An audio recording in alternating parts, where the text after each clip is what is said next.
Wir haben uns geschoben durch alle Zeiten, haben uns verzettelt, uns verzweifelt geliebt. Wir haben die Wahrheit, so gut es ging, verlogen. Es war ein Stück vom Himmel, dass es dich gibt. In seinem Song Der Weg beschreibt Herbert Grönemeyer nicht nur einen gemeinsamen Weg, sondern auch die bleibende Nähe zu einem Menschen, den er verloren hat. Der Song hat er seiner Frau gewidmet, die an den Folgen einer Brustkrebserkrankung gestorben war. Er beschreibt hier eine Liebe, die weitergeht. Eine Liebe, die weitergeht, auch wenn jemand nicht mehr greifbar ist. Ein Weg, der weiter durchs Leben geht, trotz schmerzlicher Erfahrung. 2026, mit dem Jahresanfang, beginnt auch ein neuer Weg für dich und für mich. Hinter uns liegen Begegnungen mit Menschen, Erfahrungen, Entscheidungen.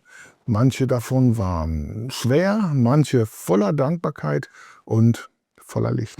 Du hast den Raum mit Sonne geflutet, hast jeden Verdruss ins Gegenteil verkehrt. Nordisch nobel, deine sanftmütige Güte, ein unbändiger Stolz, das Leben ist nicht Film. Vielleicht ist der Jahresbeginn ja ein guter Moment, um nochmal zurückzublicken auf Wege, die wir bereits gegangen sind, die wir mit anderen gegangen sind, aber auch eine gute Gelegenheit, um nach vorne zu schauen.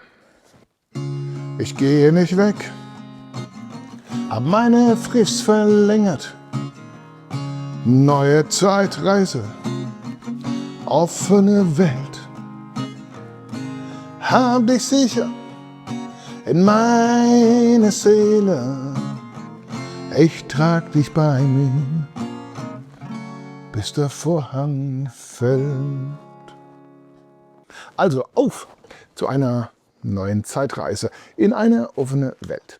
Auf zu neuen Wegen, mal krumm, mal gerade, mal allein oder mit anderen. Aber am besten voller Mut und Gottvertrauen. Denn wir dürfen glauben, dass Gott für uns da ist. Gegenwärtig mitten in unserem Alltag. Möge die Straße dir entgegeneilen und der Wind in deinem Rücken sein.